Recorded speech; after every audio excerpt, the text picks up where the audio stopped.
தமிழ்நாட்டுல இன்னைக்கு nomination submit பண்ண ஸ்டார்ட் பண்ணிருக்காங்க. நாமினேஷன்னா என்ன, நாமினேஷன் எப்படி பண்ணணும், என்ன குவாலிஃபிகேஷன் தெரிஞ்சுக்கலாமா? நாமினேஷன் அப்படிங்கிறது ஒரு கேண்டிடேட் அபிஷியலா நான் எலெக்ஷன்ல நிக்கிறேன் அப்படிங்கிறதுக்காக ஒரு ஃபார்மை ஃபில் பண்ணி சப்மிட் பண்ணணும். நாமினேஷன் அப்படின்னு சொல்லுவோம். நாமினேஷன் பண்ணக்கூடிய ஃபார்ம் தான் ஃபார்ம் 2A.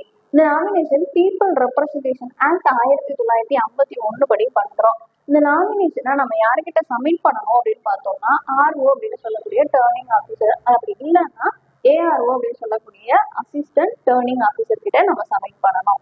குவாலிபிகேஷன் என்ன அப்படின்னு பார்த்தோம்னா ஃபர்ஸ்ட் வரை இந்தியாவோட குடிமகனா இருக்கணும், 25 வயசு கம்ப்ளீட் ஆயிருக்கணும். நடந்துட்டு இருக்கு, நடக்க போகுது அப்படின்லாம் கிடையாது, 25 வயசு கம்ப்ளீட் ஆயிருக்கணும். அது மட்டும் இல்லாம ஏதாவது ஒரு தொகுதியில அவர் ஓட்டரா இருக்கணும். ஒரு கேண்டிடேட் எலெக்ஷன்ல நிக்கிறாரு அப்படின்னா அவரை முன்மொழியறதுக்கு ஒருத்தர் தேவைப்படுவாரு. அதே மாதிரி செக்யூரிட்டி டெபாசிட் பண்ணணும். ஜென்ரல் கேட்டகரியா இருக்காங்க அப்படின்னா 10,000 ரூபாய் வந்து டெபாசிட் பண்ணணும். இதுவே SC/ST கேண்டிடேட்டா இருக்காங்க அப்படின்னா அதுல பாதி 5,000 ரூபாய டெபாசிட் பண்ணணும். இந்த மாதிரி நம்ம நாமினேஷன் முடிச்சதுக்கு அப்புறமா எலெக்ஷன் கமிஷன் ஃபைனல் லிஸ்ட் ஒன்று ரெடி பண்ணுவாங்க. அந்த லிஸ்ட்டை வச்சுதான் எலெக்ஷனை நம்ம ஓட் போடுவோம். நீங்க ஓட்டு போட ரெடி ஆயிட்டீங்களா? இது மாதிரி பயனுள்ள தகவல் தெரிஞ்சுக்கணும் அப்படின்னா மைலேரி அகாடமியை ஃபாலோ பண்ணுங்க. வீடியோ பிடிச்சிருந்துச்சு அப்படின்னா வீடியோக்கு லைக் பண்ணுங்க.